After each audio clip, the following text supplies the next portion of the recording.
Türkmenistanyň Daşoz we Balkan vilayetlerinde güýçli ýagyş we gar ýagdy. Munyň netijesinde mal garalary gyrylyp, ýollar ýapyldy we ilatyň elektrik togy kesildi. Bu waka resmi Aşgabatyň ýurtda boljak howa hadisesi barada ýurtda akkreditasiýa edilen halkara guramalary we daşary döwletleriň wekilhanalaryna duýduruş berip, ýurdun ilatyny habarly etmändige baradaky maglumatlaryň ýa-da gawat geldi. Azatlyk radiosynyň ýurdun Demiradyk vilayetinden habarçysynyň tasdiklamagyna görä, Daşowda güýçli ýagşyň we garyň ýagmagyň netijesinde elektrik geçirji liniýalary we elektrik paýlaýjy deshalary reper ýetdi. Munyň netijesinde vilayetiň Boldum sady Görogly Saparmurat Niýazow we Könürgen çetraplarynyň ençeme owasynyň elektrik togy kesildi. Indi tapgyr 3-nji gün bu etraplaryň owalarynda elektrik togyny bejerip bilmeýärler. Elektrigi işledýärler welin aradan 15 minut geçip geçmänkä ýene-de tok sönýär diýip anonim şertde söhbetdeş bolan habarçy 21-nji ýanwarda gurrun berdi. Habarçy geçen hepdeden bäri howanyň temperaturasynyň 0 gradusdan hem aşaklap başlandygyna ünsü çekip, şu gün howanyň temperaturasynyň -4 gradusa barabardygyny we ýaşaýjylaryň ýylanmakda uly kynçylyk çekýändigini aýtdy. Indi köp ýyllardan bäri gyş aýlarynda owalaryň aglawasyna tebii gaz berilmeýär. Elektrik geçirji liniýalary we elektrik paýlaýjy deshalary reper ýetendigi sebäpli häzir elektrik togy hem kesildi. Jaýlary elektrik peçleri bilen hem ýyladyp bolmaýar. Jaýlaryň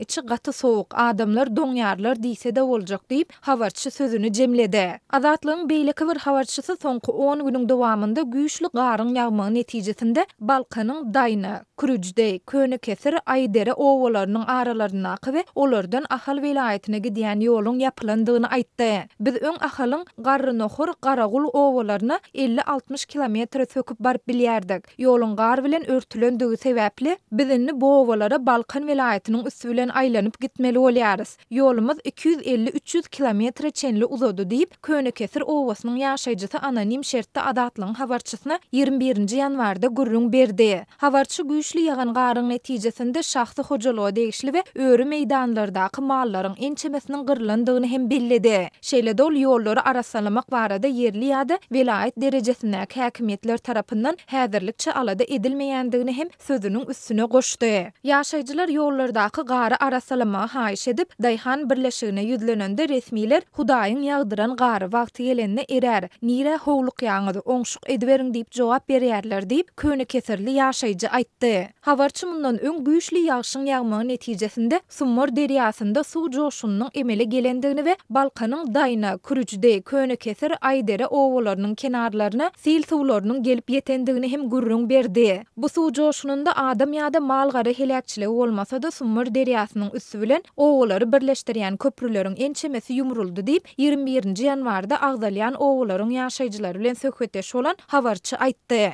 Balkan vilayetiniň Magtumuly etrawyna sil suwunyň gelendigi we munyň netijesinde esasan da Daýna hem de Kürüjde owalaryna deper ýetendigini Kronika Türkmenistan neşri hem habar berdi. Türkmenistanyň Daşoz we Balkan vilayetlerinde güýçli ýagan ýagyş we gar şeýle-de munyň ilata ýetirýän täsirleri barada ýurdun köpçülikligiň habar beriş terişdelerinde hiç tat aýdylmaýar. Ýöne bu waka Azatlyk radiosynyň paýtagtdaky habarçylary ýurtda turjak güýçli şemal barada häkimetleriň döwlet edaralaryna we hususy kärhanalary duýduruş berendigi baradaky habarlaryň ýa-da gawat geldi. Azatlyk radiosynyň redaksiýasyna 17-nji ýanwarda gelip gowşan resmi hatyň nusgasynda Türkmenistanyň Daşary işleri ministrligi ýurtda akkreditasiýa edilen halkara guramalaryna we daşary ýurt wekilhanalaryna ýurtda boljak güýçli ýel hadisesi barada öňünden habar berdi. Resmi Aşgabat bu barada ýurdun ilatyny media terişdeleri arkaly açaçan habarly etmedi.